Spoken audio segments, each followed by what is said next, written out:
नमस्कार बंधुगण एमती सबुदिन राशिफल देखापी आमर ये चैनल टी आपण मैंने निश्चित भाव में सब्सक्राइब कर दिंतु कारण आपण मैंने निज ग्रह एवं नक्षत्र विषय सदा सर्वदा अपडेट रहीपर।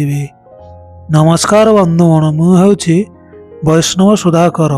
चलते यही नवेम्बर मसरे धनु राशि व्यक्तिविशेषकर यह मासटी किपरि कटिबो से विषय आम आलोचना करनेबा। धनु राशि हेउछंती राशि चक्रर नवम राशि एवं यही राशिर अधिपति महाग्रह हेउछंती बृहस्पति महाग्रह। यही नवेम्बर मास 2025 मसीहा धनु राशि सकाशे रवि महाग्रह एकादश भ्रमण करुछंती। फल एकादश रवि बहुत शुभंकर फल प्रदान करेंगे। जदि आपणकर घर कौन प्रकार किसी असुविधा लगी रही यह नवेम्बर मास निश्चित भाव में दूर हो घर परिवार खुशी लहरी खेली एवं आपण मान संपर्क में निश्चित भाव में दृढ़ता आसो। आपण को यही मासरे नूतन द्रव्यमान निश्चित भाव में प्राप्ति घटव एवं महिला मानू निश्चित भाव में सुना गहना किणवार सौभाग्य प्राप्ति हो। यही मासरे आपण मानकर शत्रु माने प्रायतः चुप हो बसवाई से माने बाध्य हे। से माने जेते चेष्टा कले मध्य आपणकर कौन प्रकार भी आदौ क्षति करें ना। किंतु यही शुभ बेला यही मासर 16 तारिख पर्यंत लगी रहिबो। 16 तारिख पर रवि महाग्रह द्वादश को भ्रमण करेंगे। फल द्वादश रवि अशुभ फल प्रदान करेंगे। फल आपण घर परिस्थिति सब ओलटि जीव।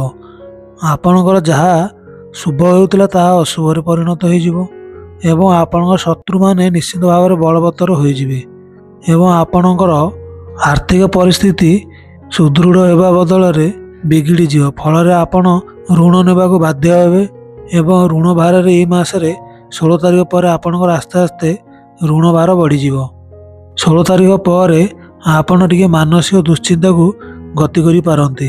जो संपर्क आपणकर आगरू दृढ़ हो रही से ही संपर्क में आपणकर निश्चित भाव में फाट देखा दे पारे। यही मासर 16 तारिख पर आपण टिके केयरफुल हो रही। एबे चलतु आम व्यवसाय उपरे नजर पकाइबा।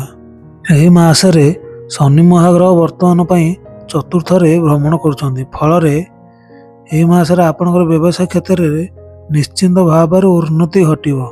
जो माने कौन सी जानवाहन किंबा हार्डवेयर स्टोर करिसेंती सेमानकर एही मासरे अत्यधिक उन्नति हो। कारण जेहेतु शनि महाग्रह आपण को शुभ फल प्रदान करुछंती तेणुकरी लुहा लकड़ी जिनिस यही मासरे अत्यधिक आपण लाभवान रहिबे। जे कौनसी व्यवसायी हुंतु मध्य सेमानकर एही मासरे निश्चित भाव में लाभवान रहिबे एवं ग्राहक मानकर एही मासरे निश्चित भाव में उन्नति घटिबो एवं ग्राहक मानकर आपणकर दुकान पाखरे प्रायतः समय भीड़ लगी रहिबो। जदि आपणकर पूर्वर कौनसी प्रकार व्यवसाय रे क्षति घटुथिला सेथिरे आपणकर निश्चित भाव में सुधार आसिबो एवं जदि आपणकर पूर्वर कौनसी प्रकार व्यवसाय पूरा ठप होई पड़ी रही ताहले ताहा मध्य पुनर्बार आरंभ होबार बहुत संभावना रही। यही मासरे आपण जदि कौन सी जगार विदेश में व्यवसाय आरंभ करने को चाहूँगी ताहले आपण निश्चित भाव में करें एवं विदेश में आपण जो व्यवसाय आरंभ करेंगे से व्यवसाय आपण को निश्चित भाव में लाभवान कराइबो। यही मासरे व्यवसायी को तांकर मन चाह लाभ निश्चित भाव में मिलिबो। जदि आपण यही मासरे कौन सी जानवाहन किंबा जगह बाड़ी किसी किणवा चाहूँगी ताहले आपण निश्चित भाव में किणिपारे। एबे चलतु आम स्वास्थ्य उपरे नजर पकाइबा। यह मासर अष्टम स्थान रे वर्तमान बृहस्पति महाग्रह गोचर करुछंती। बृहस्पति महाग्रह अष्टम रे रही चंद्र क्षेत्र रे अछंती। फल अष्टम बृहस्पति आपण पई टिके अशुभ फल प्रदान करिवे। फल आपण पेटरे प्रायतः समय गैस लगी रहिबो एवं आपणकर पेट रोग प्रायतः मास जाक निश्चित भाव में देखादेव एवं लिवर रे किसी आपणकर समस्या देखादेव। आपण को यही मासरे प्रायतः समय अलसपण लगी रहिबो ଏବଂ ଆପଣଙ୍କର ଖାଦ୍ୟ ଠିକ୍ ସେ ହଜମ ହେବ ନାହିଁ। ବଦ ହଜମି ଭଳି ଆପଣଙ୍କର ସମସ୍ୟା ଏହି ମାସରେ ଦେଖାଦେବ।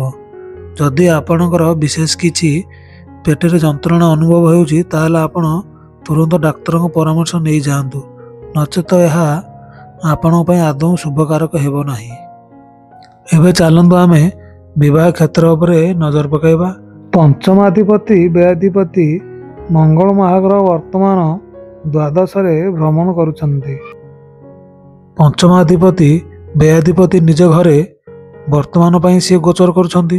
ଫଳରେ ଆପଣଙ୍କର ବିବାହ କ୍ଷେତ୍ରରେ ନିଶ୍ଚିତ ଭାବରେ ସିଏ ସଫଳ କରାଇବେ, କାରଣ ମଙ୍ଗଳ ପଞ୍ଚମରେ ରହିଲେ ଅଶୁଭ ଫଳ ପ୍ରଦାନ କରନ୍ତି। କିନ୍ତୁ ଯେହେତୁ ସିଏ ବ୍ୟୟାଧିପତି, ସେ ବ୍ୟୟ ଘରେ ରହିଛନ୍ତି, ତେଣୁକରି ସେ ଆପଣଙ୍କୁ ଶୁଭ ଫଳ ପ୍ରଦାନ କରିବେ। ପୂର୍ବରୁ କିଛି ବାହାଘର ଖୋଜି ଖୋଜି ଆପଣଙ୍କର ପ୍ରସ୍ତାବ ଜୁଟୁ ନଥିଲା, ତାହେଲେ ଆପଣଙ୍କର ନିଶ୍ଚିତ କେଉଁଠି ନା କେଉଁଠି ପ୍ରସ୍ତାବଟିଏ ଜୁଟିବ। ଯଦି ଆପଣଙ୍କର ପୂର୍ବରୁ ବାହାଘର ଠିକ୍ ହୋଇ ରହିଛି ତାହେଲେ କୌଣସି ପ୍ରକାରର ବାଧାବିଘ୍ନରେ ତାହା ନିଶ୍ଚିତ ଭାବରେ ସୁରୁଖୁରୁରେ ସମାପନ ହୋଇଯିବ। ଯେଉଁ ବିବାହିତମାନେ ଯଦି କୌଣସି ପ୍ରକାର ସନ୍ତତି ପାଇଁ ପ୍ଲାନ୍ କରିବାକୁ ଚାହୁଁଛନ୍ତି ତାହେଲେ ସେମାନେ ଏହି ମାସରେ ନିଶ୍ଚିତ ଭାବରେ ପ୍ଲାନ୍ କରିପାରିବେ। ଏଥିରେ କୌଣସି ପ୍ରକାର ଅସୁବିଧା ଦେଖାଦେବ ନାହିଁ। ପ୍ରେମ କ୍ଷେତ୍ରରେ ଆପଣଙ୍କୁ ନିଶ୍ଚିତ ଭାବରେ ସଫଳତା ମିଳିବ, କିନ୍ତୁ ପ୍ରଥମରୁ ଆପଣଙ୍କୁ ଟିକେ ବାଧାପ୍ରାପ୍ତ ହୋଇପାରେ, କିନ୍ତୁ ପଛରେ ତାହା ଆପଣଙ୍କ ନିଶ୍ଚିତ ଭାବରେ ସଫଳ ଦେଖାଦେବ। ଏବେ ଚାଲନ୍ତୁ ଶିକ୍ଷା କ୍ଷେତ୍ର ଉପରେ ଆମେ ନଜର ପକାଇବା। ପଞ୍ଚମାଧିପତି ମଙ୍ଗଳ ମହାଗ୍ରହ ବ୍ୟୟାଧିପତି ବ୍ୟୟ ସ୍ଥାନରେ ଅଛନ୍ତି।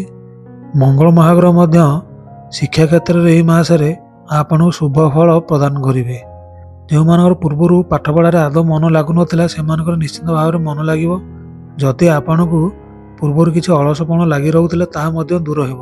ପାଠପଢ଼ାରେ ଆପଣଙ୍କର ଆଗ୍ରହ ବଢ଼ିବ। ଯଦି ଏହି ମାସରେ ଆପଣ କୌଣସି ଜାଗାରେ କିଛି ଆଡ଼ମିସନ୍ ନେବାକୁ ଚାହୁଁଛନ୍ତି ତାହେଲେ ନିଶ୍ଚିତ ଭାବରେ ନେଇପାରିବେ। ଏବଂ ଯଦି ଆପଣ ଏହି ମାସରେ କିଛି ପରୀକ୍ଷା ଦେଉଛନ୍ତି, ଯେତେବେଳେ ତାହାର ଫଳ ପ୍ରକାଶ ପାଇବ ଆପଣଙ୍କୁ ସେଥିରେ ଉତ୍ତୀର୍ଣ୍ଣ ହେବାର ହାର ବହୁତ ମାତ୍ରାରେ ସମ୍ଭାବନା ରହୁଛି।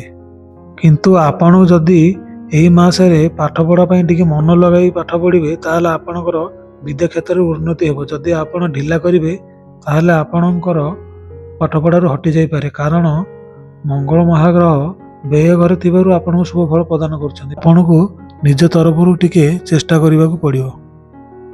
ପ୍ରତିକାର ରୂପରେ ଆପଣ ଏହି ମାସରେ ପ୍ରାୟତଃ ସକାଳେ ଏବଂ ସନ୍ଧ୍ୟାବେଳେ ନିଶ୍ଚିତ ଭାବରେ ଗାୟତ୍ରୀ ମନ୍ତ୍ର ଏହି ମାସ ସାରା ଆପଣ ଜପ କରନ୍ତୁ ଏବଂ ହନୁମାନ ଚାଳିଶା ଆପଣ 11 ଥରରୁ ଅଧିକା ଦିନକୁ ନିଶ୍ଚିତ ଭାବରେ ଜପ କରନ୍ତୁ। ଏବଂ କଳା ରଙ୍ଗର ଜୀବଜନ୍ତୁମାନଙ୍କୁ ଆପଣ ଖାଦ୍ୟ ପ୍ରଦାନ କରନ୍ତୁ।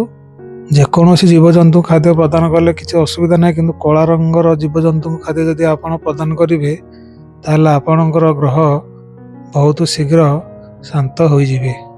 ଆପଣଙ୍କ ଘରେ ଆପଣ ନାମ ସଂକୀର୍ତ୍ତନ କରନ୍ତୁ ଏବଂ ହରିନାମ ମହାମନ୍ତ୍ର ନିଶ୍ଚିତ ଭାବରେ ଆପଣ ଜପ କରନ୍ତୁ। ଫଳରେ ଆପଣଙ୍କ ଘରୁ ଅଗ୍ନି ଭୟ, ଚୌର ଭୟ ଏବଂ ସର୍ପ ଭୟ ଦୂର ହେବା ସହିତ ଆପଣମାନଙ୍କର ଗ୍ରହ ପୀଡ଼ା ନିଶ୍ଚିତ ଭାବରେ ଭଗବାନ ଶ୍ରୀମନ୍ନାରାୟଣ ଶାନ୍ତି କରାଇବେ। ଏହା ଥିଲା ଧନୁରାଶି ବ୍ୟକ୍ତିବିଶେଷଙ୍କର ଏହି ନଭେମ୍ବର ମାସର ରାଶିଫଳ। ଯଦି ଏହିପରି ରାଶିଫଳ ଆପଣ ସଦାସର୍ବଦା ଶୁଣିବାକୁ ଚାହୁଁଛନ୍ତି ତାହେଲେ ଆମର ଏହି ଚ୍ୟାନେଲଟିକୁ ଆପଣମାନେ ନିଶ୍ଚିତ ଭାବରେ ସବସ୍କ୍ରାଇବ୍ କରିଦିଅନ୍ତୁ। ଏତିକି କହି ମୁଁ ବିଦାୟ ନେଉଛି।